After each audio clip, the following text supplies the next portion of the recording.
خدا کی قسم ماں باپ سے بڑا نا کسی کا کسی پر احسان نہیں ہے. اتنا مقدس رشتہ ہے کہ باپ اور ماں جو ہے نا وہ اپنے آپ کو بھلا کے اولاد کے لیے فکر کرتے ہیں, اور آج یہ اولاد ماں باپ کی قدر نہیں کرتی.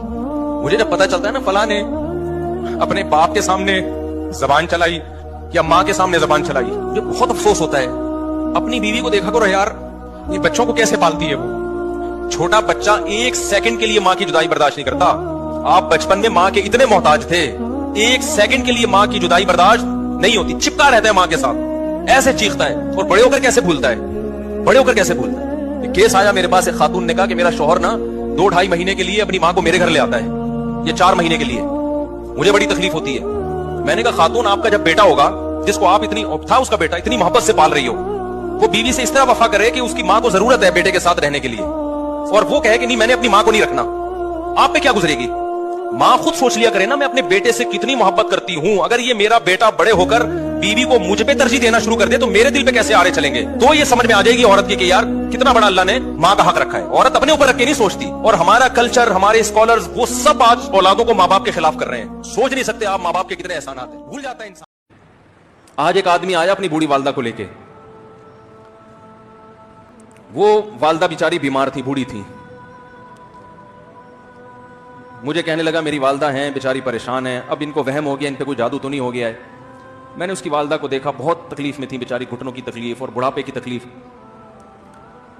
تو میں نے اس نوجوان کو دیکھا, میں نے کہا یار آپ ان کی خدمت کر رہے ہو. کہہ رہے میں اکیلا ہی ہوں خدمت کرنے والا, میرے لیے نا اپنے جذبات پہ قابو رکھنا مشکل ہو گیا. تو میں نے اس کے کندھے پہ ہاتھ رکھا. ظاہر انسان تنگا آ جاتا ہے نا, ایک بوڑھی ماں کی 24 گھنٹے کی, اور میری اس کی ماں کی حالت کو دیکھ کے مجھے اندازہ ہو گیا کہ اس کی خدمت آسان نہیں ہے, اس کی سننا بڑی مشکل ہے. ظاہر بوڑھا ہے بیچارہ, بوڑھا تو بولتا رہے گا, اور اس کو چاہیے کہ کوئی سنے. اتنا دیر سننا, پھر اس کو برداشت کرنا. تو میں نے اس کے کندھے پہ ہاتھ رکھا, میں نے کہا میرے بھائی ایک سیکنڈ جو آپ برداشت کر رہے ہو نا, ایک سیکنڈ خدا کی قسم حج اور عمرے سے بہتر ہے. اس کو ہلکا نہ سمجھنا, اس کو بوجھ نہ سمجھنا. اللہ بہت نوازے گا تمہیں اس خدمت پہ. دنیا میں کچھ ہو سکتا ہے بزنس کا لاس ہو جائے, جو ٹائم دکان پہ بیٹھنے کا تھا وہ بھی کس کو دے رہا ہے.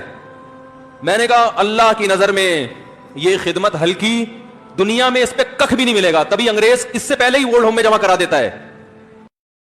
علماء نے لکھا ہے کہ, اور یہ حدیثی سے استدلال کیا ہے کہ جو اپنے ماں باپ خدمت کرتا ہے نا, اللہ اس کو آخرت میں بعد میں نوازیں گے, دنیا میں پہلے نواز. اور میں نے اپنی زندگی میں اس کی صداقت دیکھی ہے. جس نے بھی ماں باپ کی خدمت کی نا, اللہ نے دنیا میں بھی اس کو نوازا ہے, ٹھیک ٹھاک طریقے سے نوازا ہے. تو اب اس کا یہ مطلب نہیں کہ اب آخرت میں نہیں ملے گا, بھائی آخرت میں اس سے زیادہ ملے گا. تو ہاں دنیا کے لیے کرے نہیں یہ کام, کرے آخرت کے لیے. بھائی بہت بڑا مقام ہے باپ اور ماں کا. آج ممبروں سے والدین کا جو مقام بیان کیا جاتا ہے نا, اس کو 100 سے ضرب دے دیا کرو, پھر جا کے ماں باپ کا مقام شروع ہوتا ہے. بہت بدتمیزی ہو رہی ہے گھروں میں ماں باپ کے ساتھ. ماؤں کے سامنے چیختے ہوئے ہم نے بیٹے بھی بہت دیکھے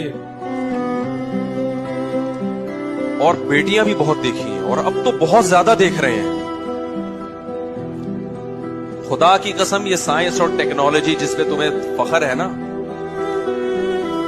اگر تم باپ کے سامنے خاموش رہنا نہیں سیکھے, ماں کے سامنے آواز پس کرنا تم نے اگر نہیں سیکھا, خدا تمہاری اس تمام تر ٹیکنالوجی اور ترقی کے باوجود تمہیں جہنم کی آگ میں جھونک دے گا, ڈال دے گا. قرآن دھمکیاں دے کے کہتا کیا ہے, ان ذالک علی اللہ یسیر, یہ کام اللہ پہ بہت آسان ہے.